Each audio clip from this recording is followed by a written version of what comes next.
Mag-share sa mga mga dugi lang yun ang mga suon sa talunggan, silang mga una malumog, kapitan nila, share sa nila.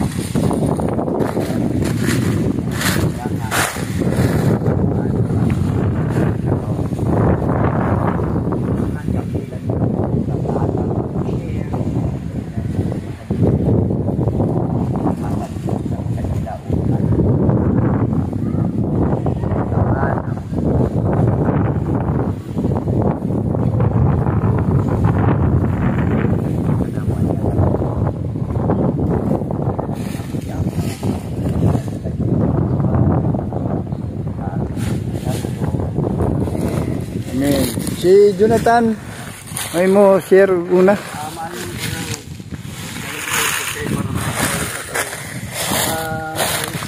Ayong hapon day may mood today sa tanan no. Ayo kay mundo kuan para ko kay ta pero lagi suta sa pulong sa Ginoo di ba? And bihira lang ang mga lalaki jud kaayo nga mag-isgot sa pulo katagaran. Mga babae, anak. Pero nindot ni siya una-una sa isang pagkapoy kay mo sa trabaho ninyo. But still, nagkaroon mo time nga maminaw ang tulong, you know. Kay, to tell us frankly, unless the Lord builds the house, the laborer labor in vain. Dapat ako, antod nga mintras ang Ginoo dili ang Ginoo nagtukod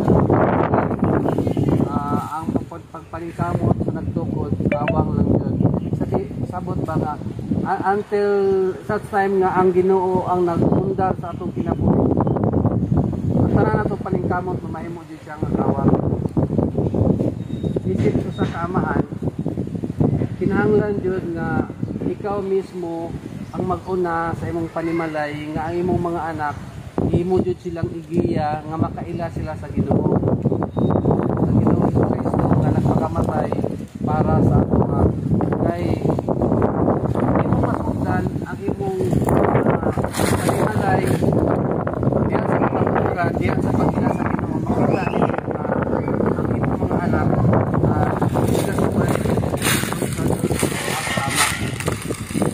unless na ang atong makakasarap na buhay, unless ikaw o ako nakahatag sa atong kinabuhi niya sa Ginoo, walay padulungan ng atong pamilya.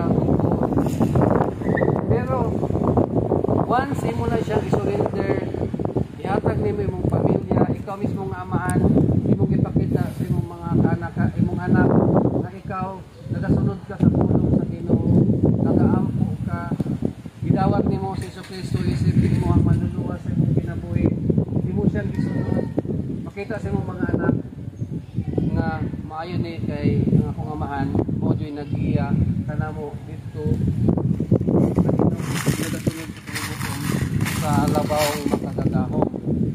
So importante jud ang role sa amahan. Amen ba? Importante ang role sa amahan. Kay kung ang amahan nagasunod yun sa kabubuton sa Ginoo, mamaayo yun ang dagan sa pamilya. Kahapon, atong mga niaging simana na ako'y project ibuhat nga gamay lang yun. And then, kasagaran sa ako ang mga tauhan, senior citizen ba yan? And then, pagdala sa format, kaya nagpapong tao, nagdala siya ang senior. And then, nag-ingon ko ba nga, ngano ka na may bidala? Kailangan na pong tao mag-captain sa birth. Then later I realized na wala na lang ako sila kitanggal. Ipapadayo na lang ako. Kaya nga no, nangyari lang kung bayan sila. So, padayon may, isa pa dyan, bago lang kung pinagsabat na naluoy ko siya, pero kailangan man niya trabaho, so ipapadayon ako yung trabaho. And of course, nakapalit siya. Tapos,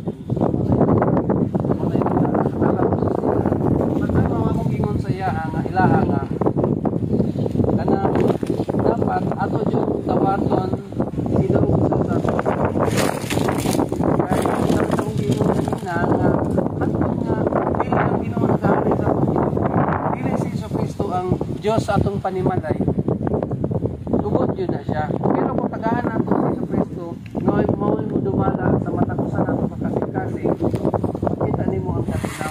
Kaya ang Ginoo manggod, ang Ginoo sa kalinaw, siya po ang ngatag ang hapsay nga panimalay sa pamilya. Na anak ko ninyo, nasabtan ko ninyo.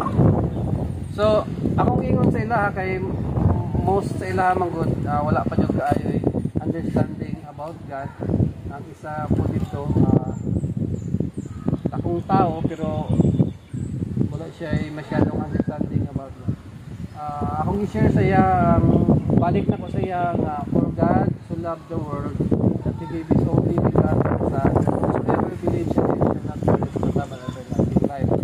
Of course, para po makabalo siya, kay dili importi kay dako kay siya, batanon pa siya, okay na siya. Kay wa man ta kabalo kay ang project man kun namo is construction Since construction siya 6 meters, delikado po siya. And ako i-say sa ilahan nga, for God so loved the world that He gave His only begotten Son, whosoever believes in Him shall not perish and have shall not perish at magkaroon ng everlasting life. And mag-share siya nga, for those who receive Him, to them He gave the right to become children of God. Sa tanang ni dawat kay Hesus Kristo, isip niyang maluluwas, itagaan niya katungod sa mahimong anak sa Ginoo. Amen ba? So, sometimes murag maglisod ka og doon sa Ginoo, pero sa totoo lang baya, siya lang baya ang hulat sa ato. Siya lang ang nihulat sa ato nga muduol sa iya, muampo sa iya, mangayo sa iya itong mga paginahanglan, kay mo man na iyang gusto god nga kita niya mga anak muduol sa iya. So, karong adlaw ako lang pa-remind sa ato na dili jud ta dapat mag-alanganin sa pagduol sa Ginoo. Kay kung inyong nahinumduman, katong duha ka kawatan nga gilansang tapan Semana Santa karon napit na katapusan. Katong duha ka kawatan nga gilansang tapan ni Hesus Kristo, puros to sila na understanding about kay Jesus Christ, kay puros to mga Hudyo na pud sila understanding kung kinsa si Jesus. Pero ang isa nagmagay siyang kasing-kasing. Ingon siya nga, anak man kaya ka sa Ginoo, ikaw man kaya manluluwas, luwas sa ang imong kaugalingon. Pero ang isa nagpaubos. Nalain siya atong isa. Ingon siya kita angayan ta ilansang sa cross. Pero kaning si isa si Jesus Christ, refer na kay Jesus Christ. Dili ni siya angayan ilansang sa cross kay wala ni sadak. Pero sa iyang gibuhat, iyang giila si Jesus Christ. Giingnan niya nga karon kung makaabot ta kasi imong gingarian, hinumdumi ako. So, pasabot ana nga anytime ta pwede mo dool sa Ginoo. Nasabtan ko ninyo. Si Ginoo dili tungod kay katugong duha nga lansang kay sa tapan ni Jesus. Grabe tong makasasala eh. Di man kay lansang dito sa Golgotha kasi ka makasasala. Grabe na jud siguro.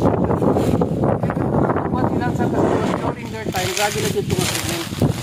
And grabe jud tong treatment. Dili ko masamasa. And pero didool siya kay Jesus Christ. Didool siya, hinumdumi ako kung naana kasi muhang paraiso. Kung sa gingon ni Jesus saya, karong adlaw, uban ka na dito sa paraiso. Wala sa nato. Wala si Jesus. Wala siya nagtanaw kung unsa ka pula imong wala siya nagtanaw kung unsa imong binuhatan. Kahapon ganina or what. Ang iyang gitanaw nga muduol ka lang saya. Dawata siya isip ko manluluwas. Kay mao na yang gusto. Wala siya nagtanaw kung grabe na imong buhat kung iyang adlaw. Wala na niya gitanaw. Wala siya paki kay siya Ginoo sa gugma. For God so loved the world. Mo gani na pakamatay siya. Wala sa kasaya. Hindi mo siya aso. Anda magtagana siya. Mudawat sa toa. Amen ba?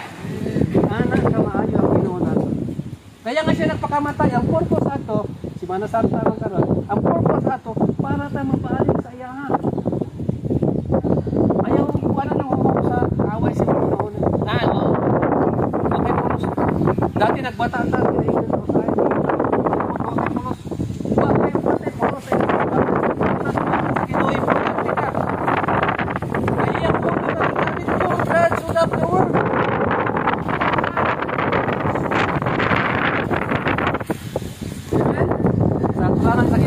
importante ra. Amen. Amen ba? Sabtan ko ninyo, importante ta sa Ginoo. Gigugma ta sa Ginoo. Gigugma ka sa Ginoo, gigugma ta sa Ginoo. Importante